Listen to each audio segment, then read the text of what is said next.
آج کل ایک نسخہ بتلا رہا ہوں کہ مسلمان کا گھاٹا ہے ہی نہیں یار، مسلمان کا گھاٹا نہیں آئے گا، اللہ تعالیٰ کی توفیق سے کر رہا ہوں، مسلمان کا گھاٹا نہیں، مسلمان کا تو نفع ہی نفع ہے، نفع میں تو ہے ہی نفع اور نقصان میں اس سے بڑھ کر نفع ہے۔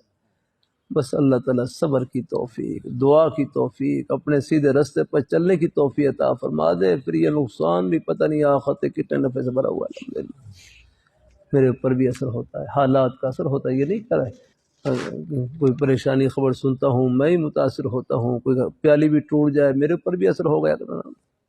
لیکن بس آگے پھر جو تسلی ہے وہ آخرت کی باتوں سے ملتی ہے۔ ہاں یہ نقصان ہوا ہے، اس پر ہم صبر کریں گے تو اللہ پاک کی بارگاہ میں کیا کچھ ملے گا، الحمدللہ بس اس سے پھر حوصلہ ہو جاتا ہے الحمدللہ نا۔ جو کفار ہیں بیچارے ان کے سامنے آخت نہیں ہوتی، وہ بعض دفعہ نقصان سے ایسے دل برداشت ہوتے ہیں، بعض خودکشی تک کر لیتے ہیں اگر نہ ہے، لیکن جو مسلمان ہے اس کے لیے بڑی تسلی کا سامان۔